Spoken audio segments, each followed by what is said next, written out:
so it's been 10 minutes now, and I'm going to go knock on Paige's door and just see if she's ready to follow instructions. Paige? Okay, so I just knocked on her door, and just with the knock she said, "Go away!" And so I know she's not ready to follow instructions yet. But I'm just going to calmly through the door, make sure that she knows what she needs to do when she's ready to follow, so that I know she's ready to follow instructions. Paige, I'm going to come back in a few minutes, and if you're ready to follow instructions, then I know that you'll open the door and that you'll be able to be calm and talk about things. I know you want to tell me stuff, and I'd like to hear what it is, okay? So while we're waiting for Paige to get calm, I just want to talk about how Paige chose, when I was talking to her doing the rule of 3, she chose to just go straight to her room. Because usually that's where she goes when she wants to get calmed down. But some kids, they don't want to go to their room. They don't want to go anywhere to get calm. In fact, when we had the teens here from England, they stormed out of the house and tried to run away multiple times. 5, in fact. One time they even ran away from the camera guy. It wasn't me, but they were mad at him for something. Anyway, some kids do that. And in our family, if you run away or walk away when somebody is talking to you and doing the rule of 3 with you, then that's an automatic, you're done with the rule of 3, you are choosing with that action to lose your privileges for 24 hours. And so that's what Paige chose. If another child chooses to storm off or run away for some reason or something like that, then they're choosing to lose their privileges for 24 hours as soon as they're in instructional control again. If I have a child that happens to be around the house doing things, I will invite them to go to an area where they can be self-contained and not bother other people in the house. But if for some reason that doesn't work, that they're not going to do that, then I'm going to still go to them every 10 minutes, 10 or 20 minutes, and I'm going to talk to them, give them the opportunity to follow instructions again. But during that time, I'm going to be doing stuff with other children during those 10-minute segments, because the other children that are being good, they need to have mom. Okay? So I'm going to go ahead and knock on the door now and see if Paige is ready to follow instructions. Paige?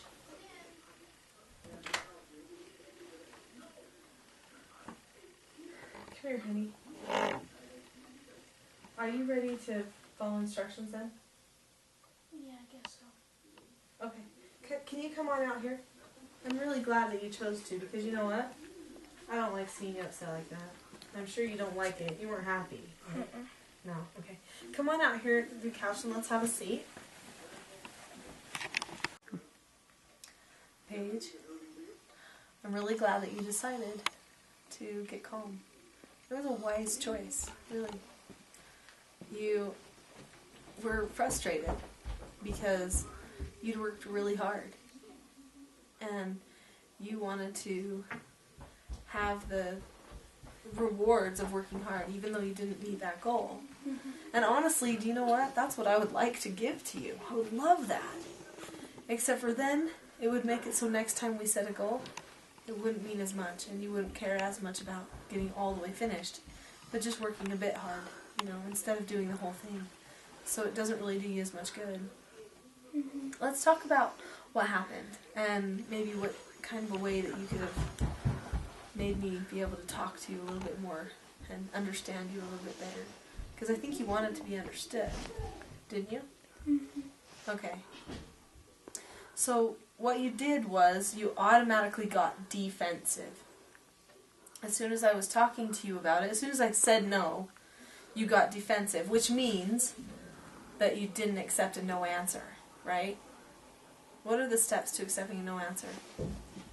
You look at the person, keep a calm voice and a calm face, say okay or ask to disagree appropriately, and then accept whatever answer the parents give you. Yeah. And drop the subject. And drop the subject. Exactly. And you know what, just now, I said, what are the steps? And that was an instruction. Mm-hmm. And you turned, and you looked right at me, and you said, this is what the steps are. So you completely followed the instruction perfectly. That was awesome. What you should have done was, you should have looked at me and probably asked to disagree appropriately. That would have been the very best thing. Because every time you ask to disagree appropriately, what am I going to do? Yeah, sure. Not always, yeah, sure. But do I always listen? Well, I meant, yeah, sure, you always let me disagree appropriately. Oh, right. Absolutely. But if you ask, can I disagree appropriately, I'm always going to say, yeah, sure. Because I always let you disagree appropriately. Right. And then at that point, I would be your audience, where you could tell me anything that you wanted. Right? And then, when you felt completely understood, even if I said no at that point, would you still be able to be okay with it? You had to think about it. You're not sure. That was hard. You worked so hard. For weeks you worked, right? Trying to get all of those lessons done. That was really hard. But do you also see why it's important to make sure that you get your goal met before you actually get the reward of the goal? Do you understand why that would be important? Why? Because then I would feel good and want to do it again. Yeah, exactly. So if I said, okay, I need you to wash that whole sink of dishes, and then we'll make a treat. And if you wash 2 dishes and I go, well, we'll make a treat. Then the next time I say, oh, I need you to clean the bathroom, and then we'll go and do something fun or whatever, then you'd probably just walk into the bathroom, put your rag down, and say you did it. And then guess what it does? It gets you being dishonest with yourself and with other people too. So I'm really glad that you chose to be calm. Is there anything else that you want to tell me? Anything I don't understand or anything that I'm missing as far as information goes? No. No? Okay. Now you know that you've chosen to lose your privileges for 24 hours, right? Okay. You also have some sodas that you need to do and a major maintenance. Okay? And so it is 3 o'clock. Okay? So tomorrow at 3 o'clock, if you have been able to stay in control for the whole time, then you will be able to have all of your privileges back. But in the meantime, no snacks.